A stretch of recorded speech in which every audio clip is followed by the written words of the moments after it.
News that rocked America. Charlie Kirk, founder of Turning Point USA, shot and killed at the age of 31 while speaking at Utah Valley University. One of the most visible young conservative voices leading Turning Point USA and mobilizing Gen Z conservatives across America. Loved by many, loathed by many as well, his views on civil rights, guns, gender, and immigration sparked fierce debate. But what he did was spark fierce debate, which is where we come to conclusions and we come to solutions. Today, we break down what happened, why it matters, and how his legacy will be remembered. And we'll do it with TPL's very own Brian Jedan.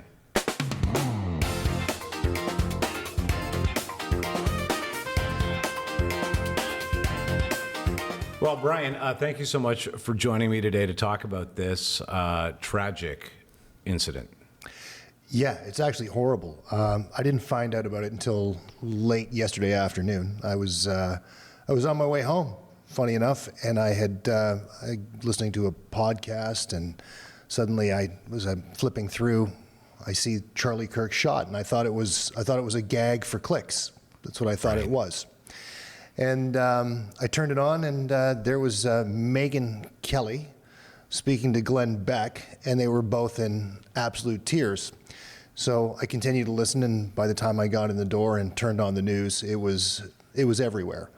And it's probably one of, in my lifetime, and I'm not a young man, this is the biggest tragedy I've ever come to encounter. When you think about Kennedy, that happened before I was born.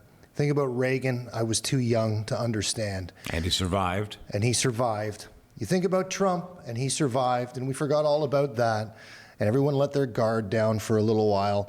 And you had this young man who's been doing this, who's created a movement with Turning Point USA since he was 18 years old. And I remember watching him as a kid, and I was wondering, who is this awkward-looking, tall, gangly kid that he had such an ability to articulate an opinion and a position, even at that age, and I thought he was going to go somewhere for sure. And there he was. You follow him through his lifetime, and we literally watched this guy grow up over the past 10 years, 13 years that he's been doing this. Yeah, he's been he was one of the most vocally active youth that I recall in my lifetime.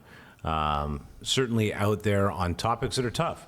These are not easy topics that he would address, and he did it with the cadence of, all right, now if you disagree with me, head to the front of the line, because I want to hear what you have to say.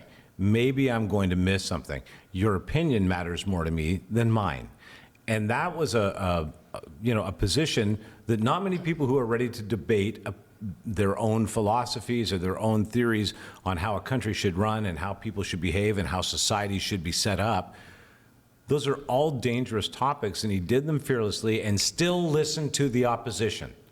He created Discourse, something that has been lost over the past 25 years. I would say from the time you look at when Clinton got in, suddenly it was, we can't talk about this, we can't talk about that, we can't talk about this. Whether it was don't ask, don't tell, don't talk.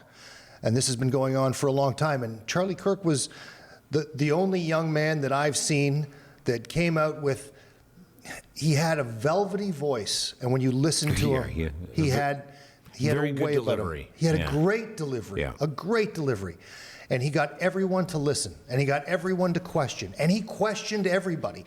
Charlie Kirk wasn't the guy that went, you need to listen to me. This is what I have to say because I'm right, you're wrong. He didn't do that. He said, tell me why you're right, and I'll tell you why I disagree with you.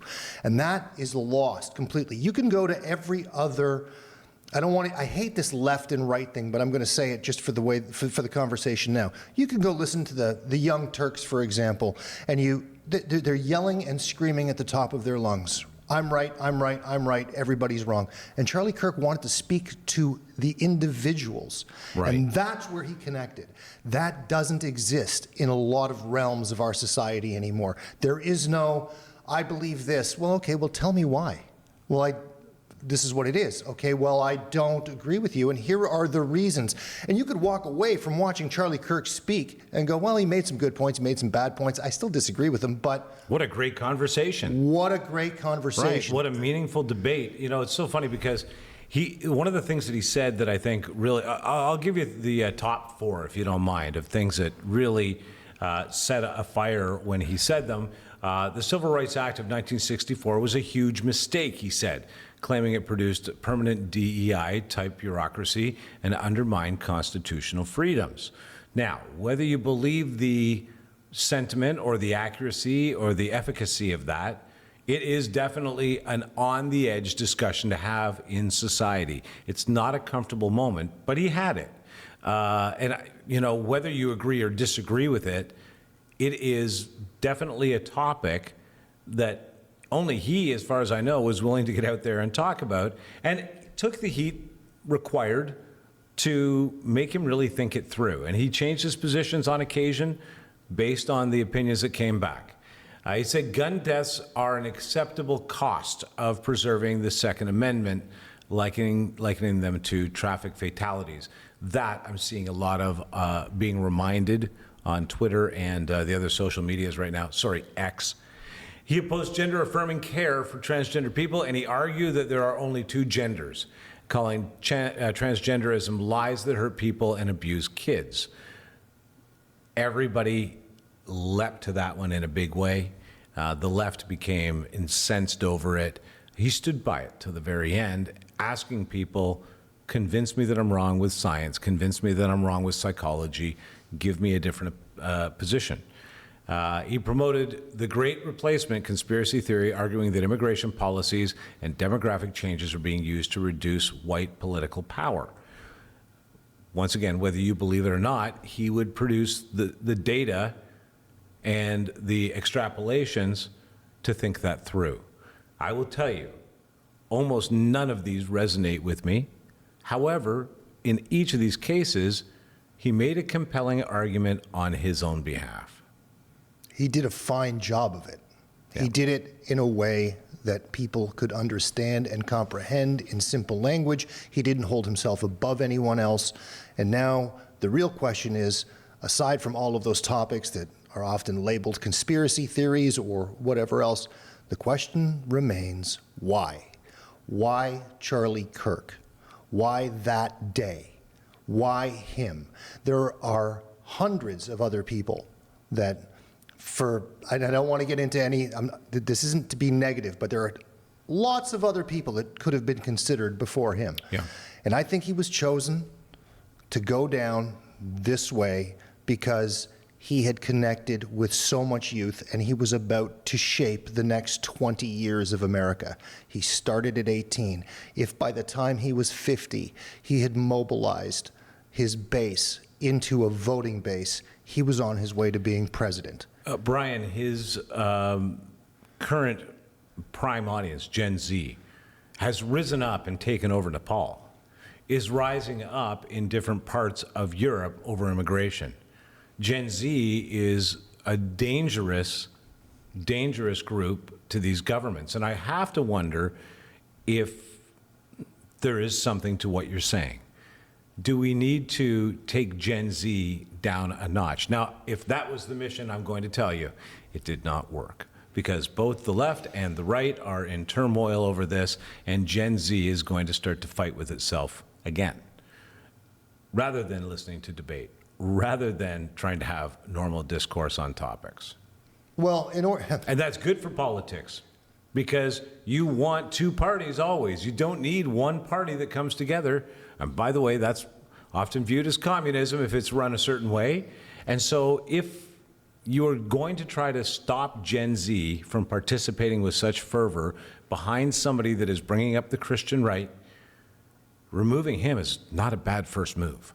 No, if that's the intention. If the intention is to overthrow the sensibilities of America and the globe and Gen Z in general, then yeah, somebody made a move. But I don't think that's possible. I think that Gen Z is actually poised to start talking again. I think the sacrifice that Charlie Kirk made will open up the debate. There are crazy people out there saying crazy things about this. Amazing on both sides how this became so polarizing and so horribly, horribly offensive. The man was shot in front of his wife, Erica, and they have 2 children. Those people were there. This young life was extinguished. This dad is gone. This husband is gone. And what remains at the moment is horrible, horrible polarity over the death of a father and a husband who was a citizen hard at work, whether you liked his politics or not. This is a turning point, just like the name of it. And it's almost how prophetic that is, and that it would be this way. You know, it's almost like it will add gas to the fire in this group. Let's take away the gas to the fire analogy, because I don't necessarily agree with that. I think that what we have here, I'm hoping that we have this massive fire going on right now. We're so polarized left and right, yeah, and we see it every day. But I'm hoping that what we're going to run into here is more like a giant oak log in a fireplace. It starts to smolder for a little while, and we get to watch it, and we just get to watch it burn down, and everything will come to ashes at once, and we'll finally be back on the track where we're talking about issues that matter, like, I don't know, like healthcare. Like, why don't we talk about our taxes? Why don't we talk about inflation? Why are we talking about all of these things that don't really matter in the grand scheme of things to most people, the average person? Why are we always going so far to one side to shout the other person down over things that don't matter? I don't care how you live your life. I say this all the time. That pendulum swings way too far, way too fast, back and forth from polar north to polar south. And in the middle, the point is lost. And as you reach the pendulum peak on either end, you hear the loudest shouting, emptiest bells. And, you know, it's one of those points where we need to find ourselves having these discussions in the middle, even if they're painful, even if they're opposing. You and I have very different views on many things. I don't think that there's any reason for us to lose friendship for the rest of our lives over it. And if that's the case, it's likely the case overall. I think that polarity comes with extreme emotion. And the more that we put into that emotion, the more we're going to swing back and forth on that pendulum. Well, but no one's been taught how to hold their emotions. No one's been taught. We live in a world of decadence where we think we have these entitlements that we don't actually have. I came from a family that arrived in our country with nothing. You know, my father got off a boat at 15 and went to a coal mine, right? And he worked hard, and I was taught how to man up, shut up, right? Be polite, don't do this, don't do that, right. Remain stoic, listen to what other people have to say, and be as happy as you can. Because if you're not happy, then nobody else is happy. So start, everyone, the whole planet, start by making yourself happy, and stop trying to worry about making everybody else in this massive group happy. People live in echo chambers of their own pious thoughts, or thoughts that they think are virtuous in their own sense. And I would urge people, especially in the light of a Charlie Kirk incident or anything else tragic that occurs that revolves around politics, is to remember the humanity therein, mm-hmm. and not to make a tragic, horrible, psychotic act of murder anybody's property except for the murderer and the poor victim. Agreed. Now, I'm going to jump ahead for a second here, because there's something that dawned on me earlier today. Do you not find it interesting that Charlie Kirk was assassinated the day before 9/11? Well, many things make me feel like this was a very targeted, professional execution. I have to be honest with you. My first reaction, I don't know if our producer Nick was here when I walked in the room, the first thing I thought when I heard the news was, wow, this sounds like an op. He got opped. That's exactly what I thought, because the news that came out was a shot from 200 yards. Okay, well, you know what? On a good day, and I love guns and I love to shoot. On a good day, I couldn't hit the broadside of a barn from 200 yards. Duly noted. I'm not going to be on the receiving end even at 200 yards when you're playing out there. And then if you look at the shot, I was listening to someone who was in media this morning, He was a professional sniper in the military, Right. and he said the shot that was taken, Charlie Kirk was wearing body armor, the shot that was taken was aimed at his heart, because any sniper knows that that's where all the wheels are. That's the Right. wheelhouse, and if something goes through the wheelhouse, you're done.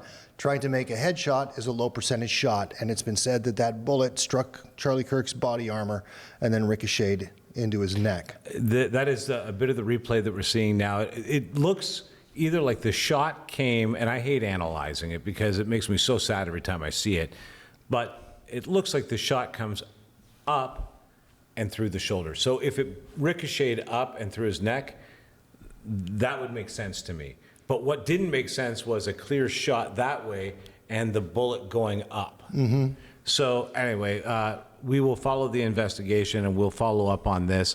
But we wanted to take a couple of moments just to analyze what initially had happened and how people are feeling. Certainly if you have comments, we'd like to hear them. Thoughts that you think from either side need to be shared. But I will caution you not to use this as a point of discussion in favor of your beliefs, because it is a tragedy. There's just no two ways. Everyone, do your best to continue the dialogue. It'll take 10 men to replace Charlie Kirk. That's the bottom line. It'll take 10 men and 10 women to replace Charlie Kirk. That's how many people it's going to take to recreate that voice. So continue to have the conversations. Don't stop having the conversations. Don't be scared of the conversations, but don't react to this horrible, horrible, savage violence that we're seeing from whomever is planning it out. It is a true, true tragedy, and I hope that your generation, Gen Z, I hope that you wake up and you start to behave like grown-ups and find love and respect for one another and everything that you have, because you should be grateful for the world that we live in. It's a very, very special place, and we should guard it with everything that we have. I'll vote for you. Thanks, Jedan. I appreciate it, man. No problem. A tough discussion still to be had, I'm sure. And I will be honest with you, are hearing from both sides with some pretty strong opinions. But on behalf of TPL Media, to the family and friends of Charlie Kirk, and to you, if you're grieving, we are sorry. And your condolences, we'll send our condolences to you and to that family. So, hang strong. And as Brian points out, keep the message and the dialogue going, even if it's just with us. All right, we'll catch you next time. It's the Daily Canceled, TPL Media. Share it with a friend. Like us, hate us, comment, but certainly subscribe. Thanks. See you next time.